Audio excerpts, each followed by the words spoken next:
Dar lectura de la iniciativa con proyecto de decreto para reformar la Constitución del Estado, la Ley Orgánica del Poder Legislativo de la entidad y el Reglamento General del Poder Legislativo del Estado en materia de sesiones virtuales ante situaciones de emergencia. Tiene el uso de la palabra la segunda secretaria.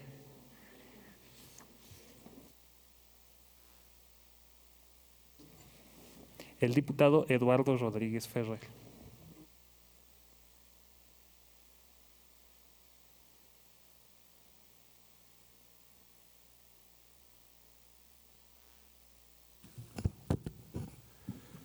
Con su permiso, diputado presidente. Adelante. Síntesis de la iniciativa con proyecto de decreto para reformar la Constitución del Estado, la Ley Orgánica del Poder Legislativo de la entidad y el Reglamento General del Poder Legislativo del Estado en materia de sesiones virtuales ante situaciones de emergencia.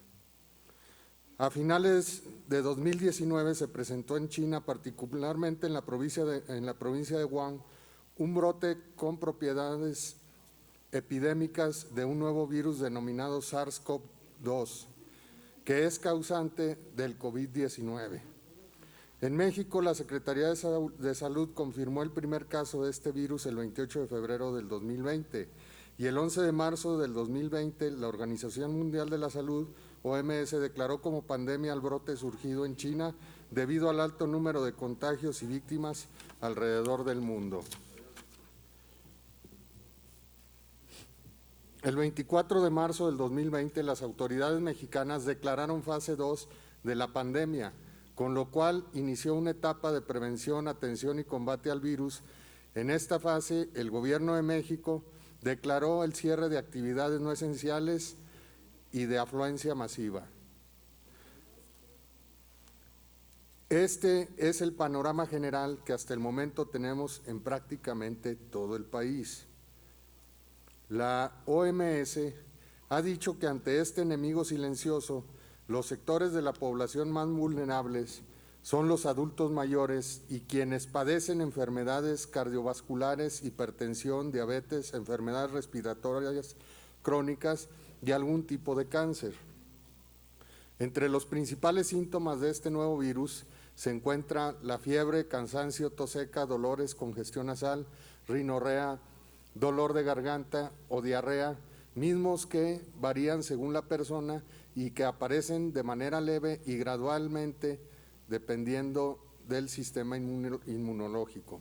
La pandemia provocada por el COVID-19 sigue infectando a miles de personas en el mundo, en nuestro país y en nuestro estado, por lo que resulta imprescindible seguir acatando las medidas sanitarias y de distanciamiento social, como lo es el caso de limpiar las manos regularmente y a fondo con desinfectantes para manos, a base de alcohol o preferentemente lavarlas con agua y jabón. Mantener al menos 1 metro de distancia con cualquier persona que esté tosiendo o estornudando, para evitar respirar las gotas que salen de la nariz o la boca de la persona que tose o estornuda y que tiene la enfermedad. Evitar tocarse los ojos, la nariz, la boca, ya que las manos tocan muchas veces superficies y pueden acarrear el virus. Seguir una buena higiene respiratoria en toda la familia. Esto significa cubrirse la boca y la nariz con el codo o el pañuelo doblado al toser o estornudar y desecharlo inmediatamente. Quedarse en casa si se presentan síntomas de la enfermedad y mantenerse informados sobre la situación actual de COVID-19 a través de las autoridades de salud pública nacionales y locales. Así las cosas y conforme a la normatividad, se entiende que lo que hoy vivimos es un caso fortuito o de fuerza mayor que imposibilita el cumplimiento pleno de todas las obligaciones que tenemos. Sin embargo, se ha catalogado algunas actividades como prioritarias e irrenunciables. Por ende, no pueden detener su marcha por ser consideradas de vital importancia para el funcionamiento óptimo del país durante la pandemia del coronavirus o cualquier otra emergencia sanitaria. Una de estas actividades es el Poder Legislativo, tanto federal como el estatal. que por su naturaleza tiene que seguir en funcionamiento, y así lo ha hecho durante esta pandemia bajo estrictas condiciones sanitarias para cumplir con sus labores y a su vez procurar el cumplimiento del distanciamiento social.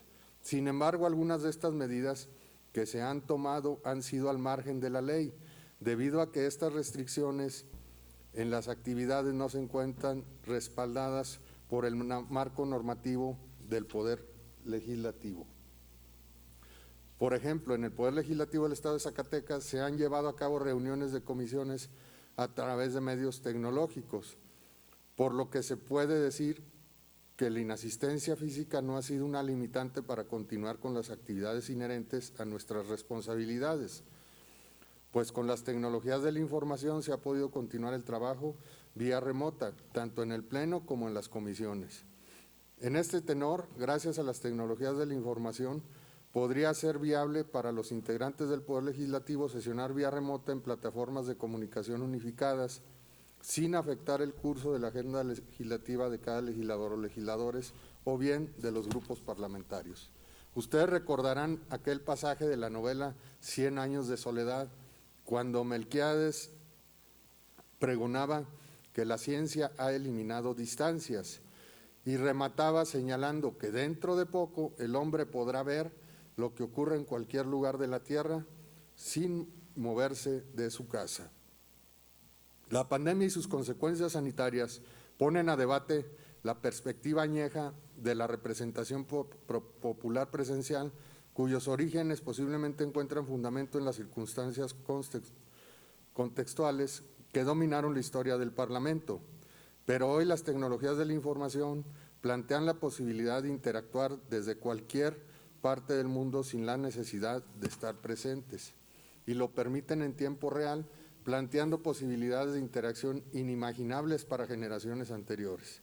Asimismo, los mecanismos de seguridad y de identificación plantean como nunca antes garantías suficientes para tener certidumbre en la opción de ejercer la representación nacional a distancia. Bajo esta perspectiva es necesario generar alternativas que permitan al Poder Legislativo tomar decisiones cuando las circunstancias impidan que las o los legisladores se reúnan a celebrar las sesiones de manera presencial. Por tal motivo se plantean diversos cambios a la normatividad de la materia a fin de que este poder pueda estar preparado y facultado para seguir desempeñando su rol constitucional, habilitándolo a realizar los trabajos legislativos de manera remota durante situaciones extraordinarias. Se plantea adicionar un segundo párrafo al artículo 58, recorriéndose en su orden los subsecuentes, un cuarto párrafo al artículo 64 y un segundo párrafo al artículo 67 de la Constitución Política del Estado Libre y Soberano de Zacatecas, para que los casos en que se presenten contingencias relativas a la protección civil, salubridad o seguridad pública que pongan en riesgo la vida o integridad física de trabajadores de la legislatura del Estado, así como la de las y los diputados, podrán continuar con los trabajos legislativos en sesiones virtuales. En lo que respecta a la Ley Orgánica del Poder Legislativo del Estado de Zacatecas, se propone adicionar una fracción tercera al artículo 83 y un artículo 88 bis a fin de establecer que las sesiones que puedan celebrar este poder, además de las públicas y privadas, podrán ser virtuales, cuando se presenten contingencias relativas a la protección civil, salubridad o seguridad pública que pongan en riesgo la vida o integridad física de los trabajadores de la legislatura o de las y los diputados. Cuando se presenten los casos a que se refiere el párrafo anterior, las convocatorias para las sesiones o reuniones de comisiones se harán a través de teléfono, correo electrónico, correo certificado, fax o cualquier otro medio de conformidad con las disposiciones previstas o, en su caso, por los acuerdos emitidos por los órganos competentes. El uso de estos medios de notificación se transmitirán con claridad, precisión y en forma completa. La Secretaría General deberá de llevar un registro puntual de este sistema de notificaciones. Por lo tanto, la legislatura deberá contar con las herramientas digitales suficientes para poder realizar y garantizar el debido curso de las sesiones virtuales.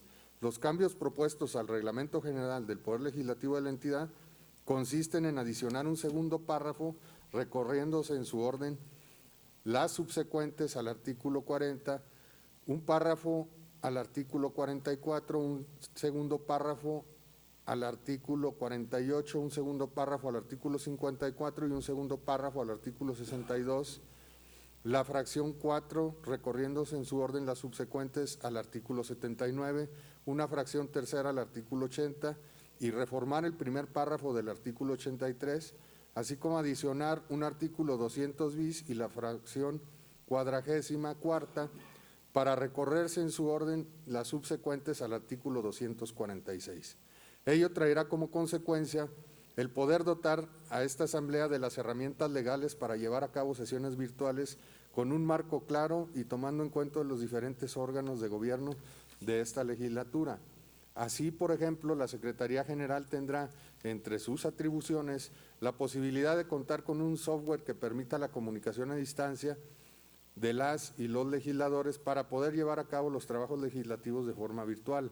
Además, las sesiones virtuales que se lleven a cabo atenderán los principios de transparencia necesarios y se buscará que la participación de las y los diputados sea eficiente atendiendo a los acuerdos que deriven por parte de los órganos de gobierno. También se faculta a este poder para que en los supuestos de contingencias, eventualidades o emergencias se pueda continuar con los trabajos legislativos en sesiones virtuales, impulsando el desarrollo y la evolución del ejercicio legislativo a través de opciones que aprovechen los beneficios de los medios electrónicos y las tecnologías de la información. En los artículos transitorios se establece, primero, que el presente decreto entrará en vigor el día siguiente de su publicación en el suplemento del periódico oficial del Estado de Zacatecas. Segundo, que se publique el decreto en el periódico oficial del órgano del gobierno del Estado de Zacatecas. Suscriben la diputada Gabriela Evangelina Pinedo Morales, el diputado Héctor Adrián Menchaca Medrano y el diputado Jesús Padilla.